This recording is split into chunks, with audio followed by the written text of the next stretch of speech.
All right, 41st Acre back here with you, Ben, Justin, Brett. It's Texas, Georgia week. Saturday, 6:30, Texas at Georgia. I think it's the first time they've ever played at Sanford Stadium. Looks like weather won't be a problem. What's the spread right now? Is it 6.5? According to ESPN. Six and a half, yeah. It's 6.5 right now. But yeah, let's just dive right in. Initial thoughts. Justin, let's start with you, buddy. Man, I think one of the things I'm most excited for is chatting with you guys. No, I'm just kidding. Dude, how about the free and clear injury report? First time all year. I think we've seen that. I'm not saying it's going to make a difference on the game, but for Texas to have that going into this game, I think is a really good sign that bye week came at the right time. They had been reeling, I feel like, at the end of some games, and just kind of had their moments in some games recently that I'm excited for. Texas just be coming in fully healthy, off a bye. There should not be any excuses for however they perform, good or bad. So honestly, it's one of those weeks where sure, we started texting and we're thinking, how are we feeling about the game? And sure, the eternal optimism in me is, I don't know why, but I feel good about it. But it's really easy to say that Monday morning.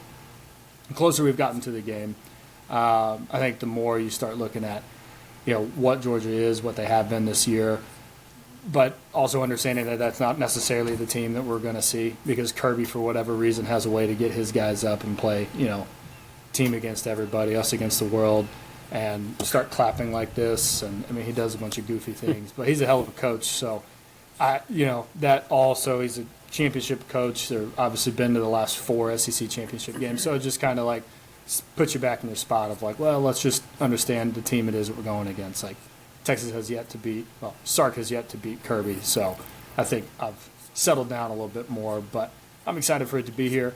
We get a good night game. And, again, a fully healthy injury report, I think, was one of the nicest things for me to see recently. Yeah. All right, Brett, what about you, sir? Yeah, it's a lot of the same. It's the game that you circled on the schedule at the very, as we started the season. It was going to be a big game. It's in Athens for the first time. Interestingly enough, Texas has squandered away any kind of home field advantage against Georgia, and it's progressively gotten more and more in Georgia's favor. So we start our first game against them is in Austin. Then we play in the SEC Championship, which is in Atlanta, so it's pretty close to Georgia's home field. And then now you have to go into the gauntlet of playing at their home place. So we squandered those first 2 opportunities against them, and we're giving ourselves a third opportunity at their house to finally get that first W against them. 2 elite teams as far as talent goes. I don't know if you guys keep up with the talent rankings like on 24/7 or any of the other websites that manage that, but generally it kind of looks at your overall roster and looks at like the star ratings across your entire 5 or 6 years of recruits and transfers that you have in there and gives you a talent ranking. Georgia, according to that, at the beginning of the year, is the most talented program in the nation, and have been in the top 5 every single year since basically Kirby Smart's turned that program around. Texas is, I think, number 3. So 2 extremely talented teams, ton of NFL prospects on both sides of the ball for both teams. This could come down to just an absolute slugfest where you're just seeing talent on talent. Unfortunately, this kind of feels like a role reversal between what I would consider a series that we dominate, which is Brent Venables versus Sarkisian, right? It seems like Sark kind of has Brent Venables' number, while Kirby Smart seems to have Sark's number. And I don't have a lot of faith in Sark versus Kirby. Not that I am discounting how great of a coach Sark is. I just think Kirby Smart is a really good coach. Objectively a great coach, probably the premier coach in the SEC over the course of the past 10 years. I don't think there's a lot of debate around that. So it'd be nice if we can go into Athens and Sark can get his first victory and we can kind of get over that hump. I don't know, based on what I've seen out of this team, what I've seen out of this offense, that we can do that. And then kind of the backward steps that we've taken as a defense in the past few weeks also give me some pause, especially when it comes to our, the way that we defended the run against Florida, the way we've defended the pass against some inferior opponents recently. So I've got a lot of hesitation going into this game. Not that I don't think it could be an exciting game, not a game that Texas could potentially win. But I think statistically and historically, there's not a lot of things that give me a ton of hope against a really good, talented Georgia program at their house. Yeah, I think the only I'm looking at their schedule. Well, besides Austin P, did they cover against Marshall too? Did not. So the last couple of home games they've covered, notably Ole Miss and Kentucky. They lost. They had that loss at home to Alabama, which was a bit of a slugfest in the first half, and I don't think there was one second half score. It was a Georgia touchdown. Auburn. I think Auburn had them on their heels. There was a questionable call with that ball getting over the goal line. Yep. I've got some friends that are Auburn fans that, if that was the ref that called that Vanderbilt 2-point conversion good, well, that would have been a good touchdown for Auburn, and that completely flipped that game. So, and I'm thinking back to the game last season at home for Texas, the bottles being thrown on the field and the refs changing the call. I hate it, but my bold prediction is there's going to be a call by the refs that just completely swing this game. In Texas, we were getting our ass kicked, and then that interception happened by the soon-to-be Thorpe Award winner, Jahdae Barron. That completely changed the game. I definitely didn't like the way it happened, but I think Georgia's been on the good side of a lot of calls. Even against Florida 2 weeks ago,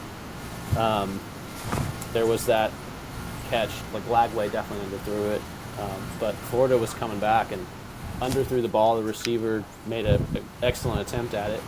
They called it incomplete on the field, and they didn't have enough evidence to overturn it. So it's just they kind of got the benefit of the call on the field, not enough evidence, versus if they had called it a catch, then Florida's banging on the door with a chance to take the lead in that game. So I do agree Kirby's a great coach. Maybe there'll be some clapping this game from the Texas defense. Maybe we'll get a penalty for that, or Kirby Smart will be calling a timeout, and then they're like, oh no, they were clapping. That, to me... Sorry, sir, you told us this is how you clap. That's not a timeout. To me, honestly, I understand. He's doing his job, and he kind of doubled down on the lie. I lost a little respect for him. It was pretty obvious. But I think this game, to me, comes down to coaching more than anything. Kirby Smart has won in these big games on these big stages, and Sark, we beat OU in a rivalry game. They were ranked number 6. We beat Vanderbilt at home, a team you're completely better than on every phase of the game, and you should have no reason losing, even if they're ranked number 9 in the nation. So, hey, so far this year, Sark has improved his record against top 10 teams, but historically, he is not a good coach against top 10 teams. I was looking up his record. As a head coach, I think his record is 30% win rate against, maybe that's even top 25 teams. We'll get Jamie to double check the stats, but Sark just hasn't been able to get it done. I think that's the difference here. I think Texas has the ability. Can't get off to a slow start like we did. I don't remember what happened in the SEC championship game, but definitely the last regular season game where we were down 20-0 or something. It was a rout early on, and then it was just it was we were too down little, 20-0 too late. at halftime. And that one, in the SEC championship game. The SEC championship game we completely squandered too, right? Bert Auburn missed 2 field goals in that game. Yep. We gave up a 4th down fake punt conversion, right, which ended up being a touchdown drive. and ultimately they beat us in overtime. Yeah. Two different games. The SEC championship versus the game in Austin were two completely different games. So, coming into this year, Sark was 2-11 versus top 10 teams. Now we've obviously have 2 more wins, so now he's 4-11.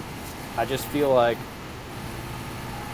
I need him to prove he can beat a Georgia that's a top 5 team on the road. Until I see it, unfortunately, I think my prediction is going to lean Georgia. That's fair. I what think, was Bama ranked when we beat them? Was that one of those ones? They were a top 5 team. They were a top 5 team because that was immediately the game that I went to in my head too, Justin. And Michigan wasn't up there because they had come down already. Or they didn't start that high. Sorry. They no, I think I think they were a top 5 team as well. Yeah, but they were obviously overrated. Preseason I rankings. assumed they were somewhere between 6 and 10, but I could be way off. The wins, if you guys just want to... Okay, we got the win against Vandy, Oklahoma this year. 2023, Alabama was number 3. Last year, Michigan was number 10. Okay. The losses have been to OU, Alabama, TCU, Washington twice, Georgia, Ohio State. So, the losses are to quality teams. The losses are to quality teams. You're talking... TCU, that was a magical season for them. I'm pretty sure that was a magical game for them. Like, everything went right. Yeah. Oklahoma, that's a rivalry game. Losing to number 1 Alabama, okay. But, so, again, these are good teams. Yeah, but that loss to Alabama was when Quinn got hurt. Talk about how different that could have been. That's in the true, first too. quarter. What? And there was a controversial play on that one, too. You want to talk about controversy? That should have been a safety. They called roughing the passer or whatever. Yeah. Yep. It was crazy. That was missed crazy. Freaking extra point. Get out of here, Bert Auburn. All right, I'm over it. I am definitely interested to see if, and I think we talked about this last time, Ben, and is it the coaching or is it the play calling, which is obviously part of coaching, or is it the players? I think Sark is a pretty dang good play caller, one of the best in the country. I think he can get out-schemed, out-play called, whatever you want to call it, as the game goes on, or maybe in the beginning of the game, and then he can make an adjustment and then fails again, unless he has a player that can defy all odds. When he had Bijan Robinson, it almost didn't matter what run play you called. Bijan Robinson would make the play happen. Yeah. Very rarely did he go negative, or very rarely did he even go for just 1 or 2 yards. Okay, didn't matter if he had the best O-line that they've had or if he had no O-line. Okay, Bijan could usually make that happen. All right. Now, what lost those games oftentimes were bad special teams or a bad turnover or something like that. Because Bijan, let's be honest, I think he only had 8 wins was the most wins he had in a season. But that was Sark's first year, right? So at that time, he kind of figured, man, if I just give the ball to Bijan, then we can make anything happen. I don't know if we have any player outside of Arch who can be that guy this year, right now. Not that couldn't change as we go forward, but I don't know. We certainly don't have a running back that can do that. I don't know if we've seen it out of a tight end and maybe a wide receiver. We've had have some spike weeks here and there. I think it's going to be up to Arch, honestly, playing a little bit of hero ball. Sark's going to make play calls. They're going to get blown up almost immediately. Arch is going to realize that pretty quickly, I have a feeling, and it's going to be up to him and just playing backyard freaking ball with whatever receivers are willing to play with him. Scramble mode is going to be on a high level, and it's going to be who can play that best with him. Get open, make a play, move on. Try not to get hit too hard and get knocked out of the game.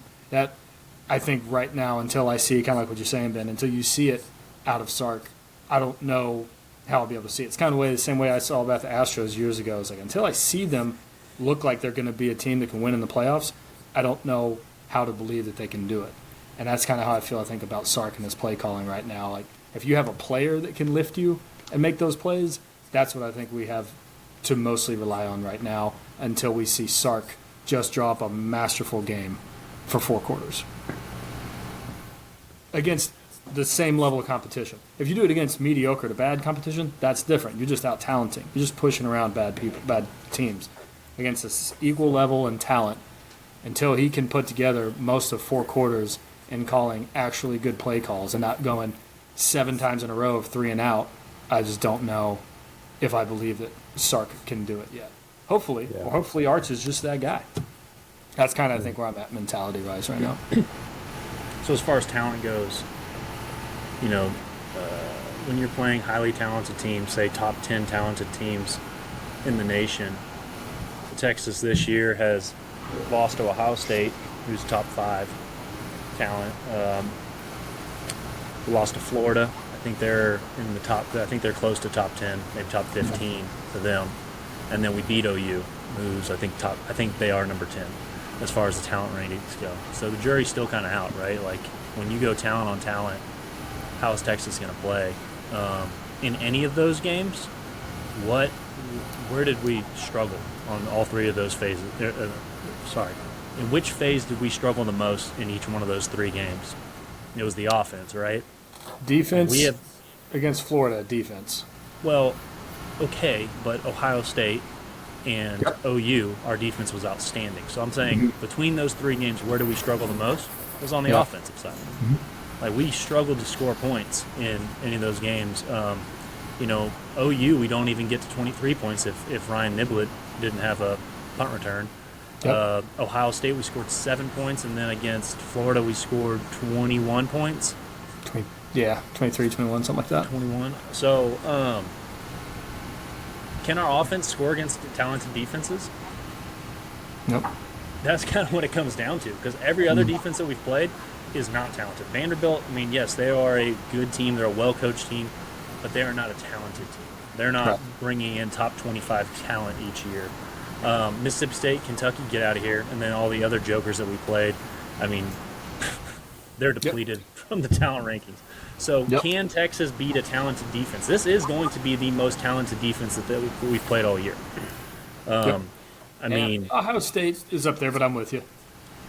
Georgia is the most talented defense that we are going to play this year. That is, you know, if you're going on these ranking systems, yes, Ohio State is good, but this is the most talented. When I say talented, I'm talking about the recruiting rankings for these players. They get consistently the best cornerbacks, the best linebackers, and the best edge players in the country year after year after year. How did we look against them in the first time in Austin? Like, not good. We had a much better offensive line against them last year than we do this year. I think that's an objective statement. Now, granted, they lost a lot of production on their defensive line, their edges, their linebacker room. But it doesn't matter. Kirby Smart is so good at scheming blitzes from all different levels, mixing and matching different coverage schemes so that they can bring pressure from the linebacker ranks. I think it was, what was his name? Jalen Walker? Was that it? Was their linebacker last year? Kind of came off the edge, but then sometimes he'd come from up the middle. I mean, they just put these guys in all sorts of different situations, and Texas's offensive line last year looked completely lost. This offensive line, which we know has regressed from last year to this year, what are they going to look like against this defense? I don't know. I mean, we saw some improvement certainly in the past couple of weeks from the offensive line. I like the new offensive line lineup with Cole Hudson and Connor Robertson both on that line, and getting Connor Stroh and Nick Brooks out of there. But I don't have a lot of faith in our offense against a Kirby Smart led defense. Yeah, good thing is I don't think Georgia's defense is as good as they were last year either. No, so they're not. Silver lining, right?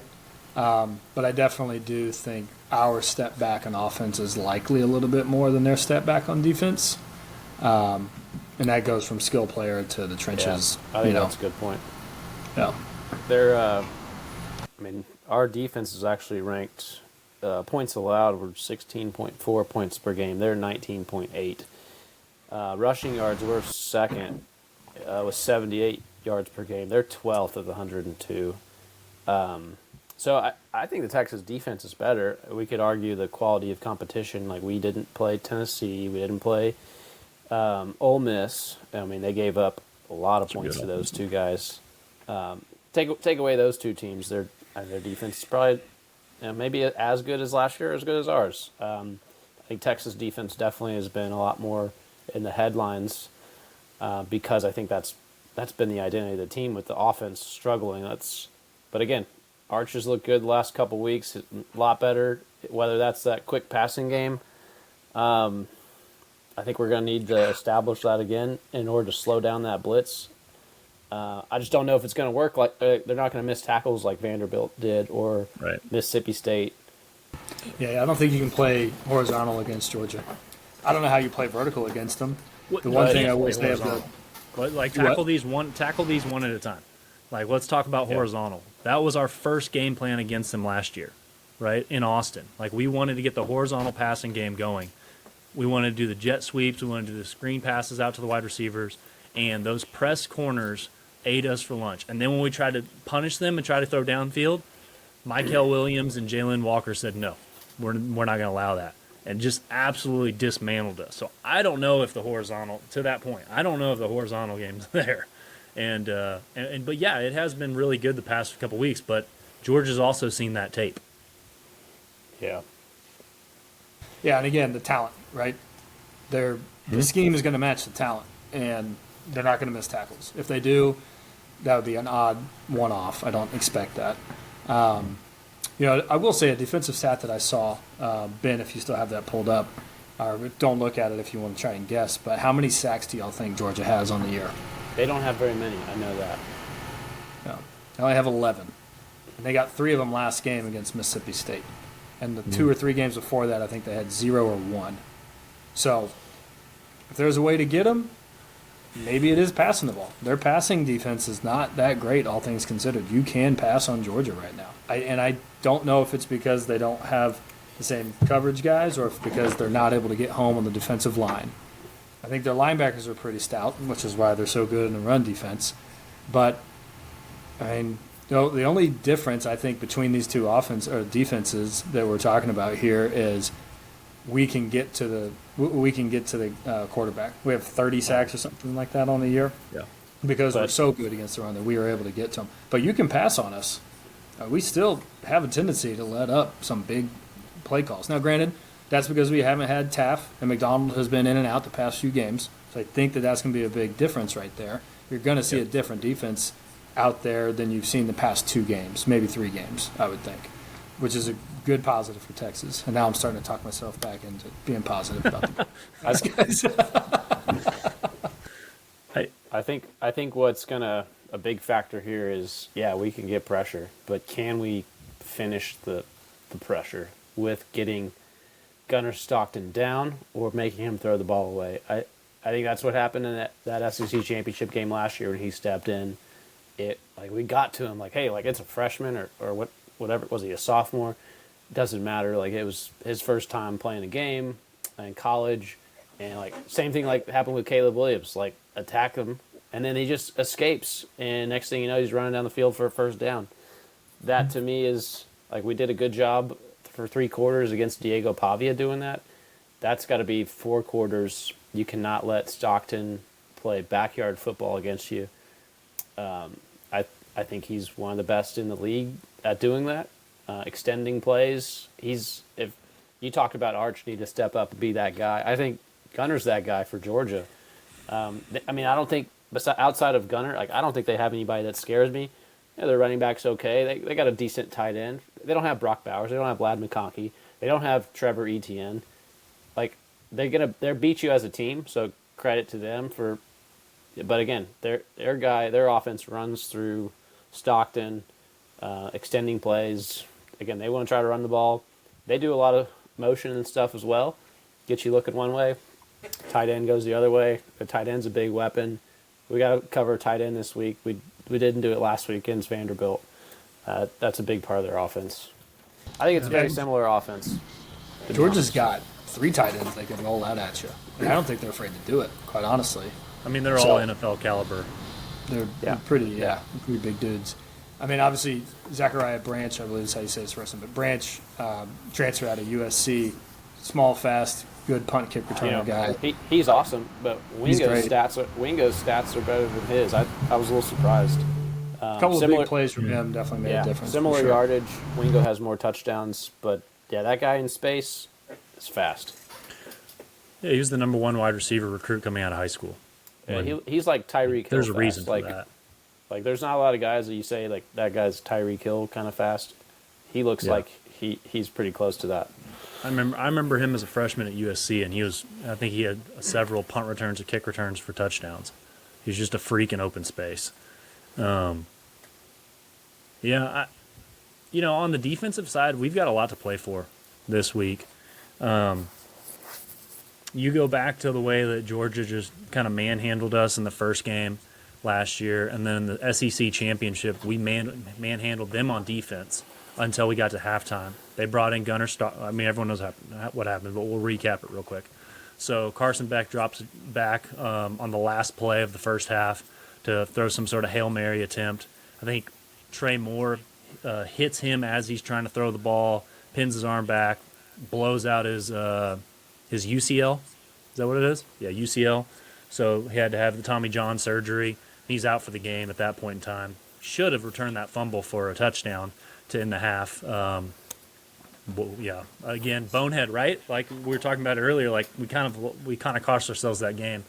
So Gunnar Stockton, I think he's a redshirt freshman last year. Is that right, guys? He comes in and he brings in a new dynamic because he's a dual threat quarterback, and he's pretty quick. He's a big kid. I think in kind of maybe like similar to Arch build, maybe a little bit smaller than Arch, but fast, quick, can make you pay with his legs. And we clearly didn't game plan for that at all because that's what he did. He made some crucial first down conversions. I remember one specifically in overtime. I think it was a 3rd and 8 or something like that, and he scrambled up the middle. I think Andrew Makuba killed him, but I think he still got the first down. And then the rest is history. They scored a touchdown on the next play, running the ball up the middle. But you've got to think that guys like Ethan Burke, Colin Simmons, Anthony Hill, Trey Moore, they've got, a little bit of egg on their face from last year, letting this guy carve them up coming in at halftime in the SEC championship game. All these guys play with so much pride. I mean, we've heard Colin Simmons plenty of times this year in his press conferences. We saw what he did for Julian, preparing for Julian Sayin, when Ohio State named their starting quarterback at the beginning of the year. He posted a picture, this is the guy I'm going to go sack, and then what happened? He had a 0 game.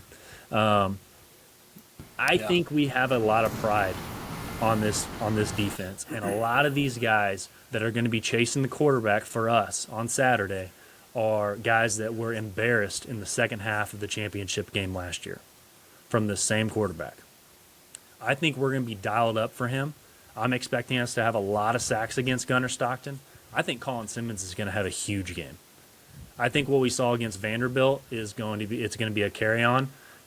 I think Diego and Gunnar I think Ben, Jay, one of you guys made that point that they're, very similar offenses, kind of similar in the way that those quarterbacks kind of handle themselves in the pocket and can run and punish you. I think we're geared up for this from a front seven perspective, and I think one of these guys that I just named is going to have a huge game, and we're going to be spying him. We're going to be bringing pressure all over the place. We talked about how Georgia brings pressure from everywhere. I think Texas is going to be bringing pressure from everywhere. Gunner's going to have nightmares Saturday night about this Texas defense getting after him. I hope so, man. I'd love to see it, and I think we could see it, especially since we're getting Taff and hopefully a healthy McDonald obviously back there. I think it's finally going to be another cohesive unit, as healthy as they've been, I guess, basically since the beginning of the year. However, now you've got Ant Hill and actually Colin Simmons playing at the level that we were hoping for. So I think the defense is going to hold their own. I don't think they'll get out physical on the defensive side. Special teams might be that difference maker. I mean, you've got honestly a really good kicker. You got a great punt returner, kick returner. I think Georgia, I haven't specifically watched their special teams, but I don't think it's lost them many games. And if Branch is back to returning, they've got a dynamic return game. I can promise you that. So this might be just stalemate, and win field position, and it's going to be one of those 17-13 type games. Well, honestly, give us your prediction, Justin. Let's wrap this up. Yeah. 17-13. I'll stick with that. And I'll even say Texas comes out with the win. I don't want to be negative. Full shot tequila. We're doing this. No lime juice chaser with IPA. I just think that they've been embarrassed twice. And Sark is mad about it, don't get me wrong, but he can only do so much. I think it's going to be on the players to lead themselves to this victory. And they got to take it upon themselves to get out there and not be bullied, not get outsmarted, stay in your freaking lane, play with emotion, not emotional. Like, get out there, do your job, help your teammate out, make sure there's good communication where it needs to be, and make the plays when you got to make them. Win first down. I mean, I don't know what other coaching, rah-rah things I could say out there, but it is a simple game. I think that there's going to be enough of an attitude coming from the Texas sideline and the players on the field that they're going to go in there, be road warriors and the icy whites and win this game. All right, Brett, what you think? No, you can go ahead. My prediction is 23-21 Georgia. So I'm going under on the points, and I'm going Texas to cover the spread. I think it's a story of too little, too late. I think as much as I like what I've seen from Sark and the players this week, they actually asked some questions. Do you guys want revenge? And they said no. It's a new game. It's a new team. Most of these players are new. I love that. I love the maturity of the Texas team. I love the maturity of Sark. Like, he's building men, and that's the most important thing.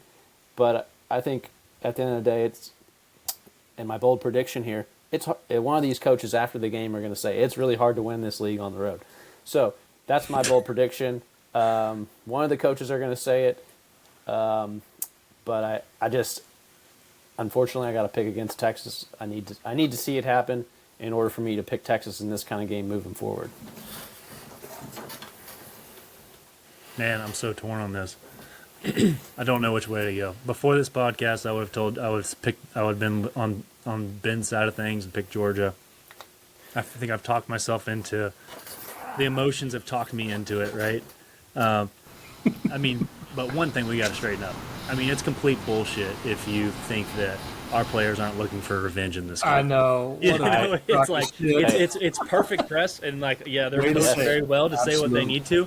But that is absolute bullshit. Those guys are going to be headhunting when it comes down to it, especially the defense. The offense, maybe not, but the defense is going to be coming after them. 100%.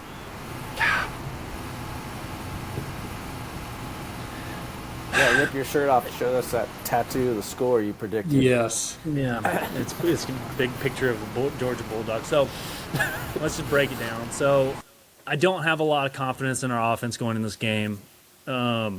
Against talented teams, Arch Manning has not been the guy. Granted, he has played very well and has improved game on game the past few weeks, playing a lot of that hero ball that Justin talked about. Is he going to continue to make strides? Did the bye week help him or did it hurt him? We talked about in the first bye week, we kind of wish that he would just kind of carry over, not have a bye week, so he just stops thinking and he just keeps playing, right? And then what was the game after the bye week? Florida. It was Florida. Yeah. Yeah, we saw the game, the numbers. I mean, he put up big numbers at the end, but that was because we were just trying to get back in that game. That was kind of the beginning of the turning point, though. Yeah, it was. You're right. Maybe we got to stop all this other crap on offense and just let Arch be Arch. It let Vince be Vince. It might be the case. So, which Arch are we going to see on Saturday night? When the lights are the brightest, you're playing the SEC premier game of the week. You're playing at Georgia for the first time, a team that recruited Arch significantly. They're going to be loud. They're going to be proud. Which Arch are we going to see? I don't have a ton of confidence in our offense. I don't know. I do like what I've seen out of our offensive line, and I would be absolutely shocked if we can pick up the blitz and give Arch some time back there. And if that's the case, if we can make our blocks, if our offensive line can beat this defensive line, my prediction changes dramatically, and it's probably Texas as an extreme favorite, not just a small favorite, an extreme favorite, if our offensive line can do that, which is a huge task. However, our defense has been embarrassed the past few weeks. Played terrible against Kentucky, played terrible against Mississippi State, and then let Vanderbilt right back into a game that they had sealed up with some big plays from their tight end that you knew the ball was going to go to. The defense has a bye week. They're healthy to the point we've made. They're going to keep us in this game, and I think they're going to win this game for us. I'm going to take the Longhorns to shut down the Georgia Bulldogs to a tune of 24-17. I think special teams, I think it's the opposite of last year. Georgia beat us in special teams last year in both games. We kind of hurt ourselves in the championship game, if you will, but this year we've got the punter, we've got who seems to be a pretty good field goal kicker, and we've got a very dynamic punt returner. And maybe this is one of those games where we unleash the punt block or something that Justin's always calling for. Maybe this is that game that we see it. Please. We see the big turn. I'm picking Texas 24-17. Good guys. We go into Athens. We beat them. Sark gets the chip off of his shoulder, or gets past that the Kirby Smart conundrum that he's currently in, and we beat them. And we then at that point we control our own destinies to see if we're going to make the college football playoff or not. Yeah. I really want to edit mine because I feel like more points are going to be scored, especially after hearing y'all and thinking about it again. So I still think Texas, so I said 17-13. So I'll say, 24-21. All right, maybe it's a last second field goal or something like that. I do think it's going to be a fourth quarter game though, especially based on the way that both of these teams have played the past few weeks, minus Georgia against Mississippi State. Otherwise, it's been a fourth quarter game. So get your popcorn ready. There you have it, guys. Looking forward to the game. We will maybe, if Texas pulls this off, we'll chat about all these 2-loss SEC teams and kind of what that looks like for the college football playoffs. So, yeah. Thanks for listening. 41st Acre, as always, heavily biased. And we're out. See you later. Hook 'em. Truthful.